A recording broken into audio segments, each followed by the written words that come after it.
While some cities are taking a new look at clean energy use, others are starting from the ground up. Morgan County 911, where's your emergency? This is Sandy McKenzie, and I've just spotted what I think is a tornado over toward the Woods Bend area, and it's moving fast. Okay, ma'am. Just go to the safe area, okay? West Liberty Police Department. They're everywhere. Tornadoes are everywhere. Oh, my God. West Liberty, Kentucky, in the heart of coal country, has experienced bizarre and extreme weather changes in the last few years. On March the 2nd, 2012, the city of West Liberty was hit by an EF3 tornado, something that has never happened in our area. The tornado started up that hill near the hospital and roared down through downtown, pretty much destroying the downtown area, leveling it. Millions of dollars of property damage, lost lives, 800 people were displaced. But what it did to the community emotionally was something different. It really united the community in a way that tragedy sometimes turns into opportunity. We want to make West Liberty inviting for young entrepreneurs and also for people to come back and raise their families.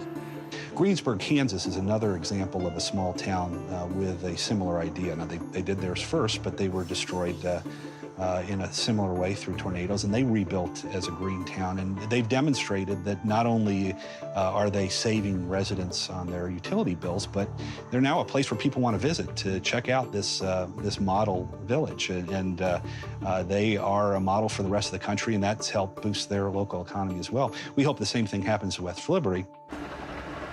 We're in a region that is cold. We are eastern Kentucky. The coal fields have supported a lot of families. Coal severance here is still continues to fund a lot of projects that we have here in this town, in this county.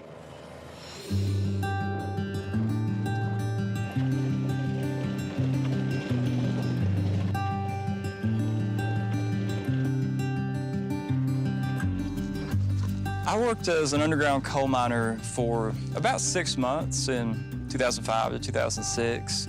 I still miss the mines, and part of me wishes I had stayed in it a bit longer, but the fact is, at this point, there are almost no jobs in mining around here. And the landscape has just changed so much in the past 4 to 5 years that we really need to be thinking about new alternatives. Coal can be a very contentious issue, especially in central Appalachia, and I personally want to work to change that. I don't think it helps anybody to have this conflict-oriented mindset of coal miners versus tree huggers. People think that there's a natural dichotomy. Either you're for coal or you're for clean energy, and anybody on one side or the other is the enemy. And that's been the topic of the so-called war on coal. And our politicians like to get that out there because it stirs up votes, it raises the money. Interest groups like to talk in the extremes because it's a way for them to fundraise. But the fact is, America's energy of future is going to depend on all of the above. We need to have coal, we need to have natural gas, and we need to have solar, geothermal, all of the different types of energy technologies for the U.S. to be energy efficient and for us to deal with the imminent issues of climate change. There's no reason to think that by installing a solar panel installation on a surface mine just like this, that it would be putting miners out of work. We can take people who were electricians in coal mines and train them to install solar panels. We can take people who ran heavy equipment on surface mines and train them to do reforestation projects. There are so many ways that we can utilize the existing skill sets. I think it's important for people to understand that it's not an either or. In the end, what's important is to have real options for Appalachia. So I hope that we can all try to find our common ground and just try to do what's the best for this region and for the people of this region.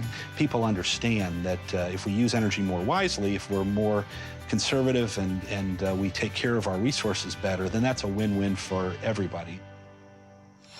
After this West Liberty initiative was developed, I approached my friends at the Clinton Global Initiative, and they got excited enough to invite the West Liberty Project to their main events. That kind of publicity, that helps us identify partners from around the country. We've found so far people who are engaged in other disaster recovery projects. We've found people who are deeply involved in energy efficiency projects. We've found people who are in rebuilding rural America, and we're finding people who are interested in providing financial help for this effort. And our West Liberty Project has benefited tremendously.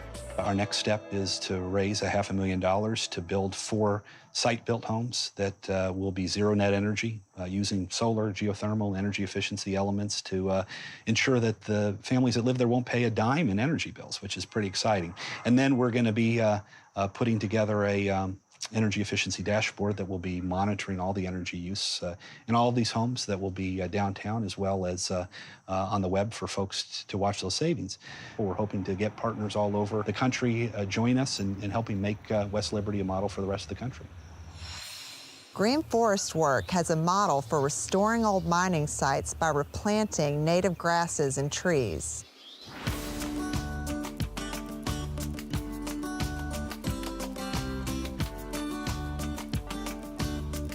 We're standing on a mountaintop removal site that spans several thousand acres, actually.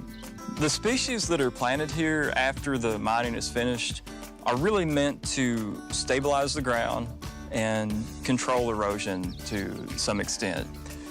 Back before 1978, coal companies weren't necessarily required to do reclamation, so a lot of times they would finish with the surface mining and they would just leave everything kind of a big loose mess. And there used to be some pretty serious issues with landslides onto people's homes that lived down at the foot of the mountain or nearby the mining operation.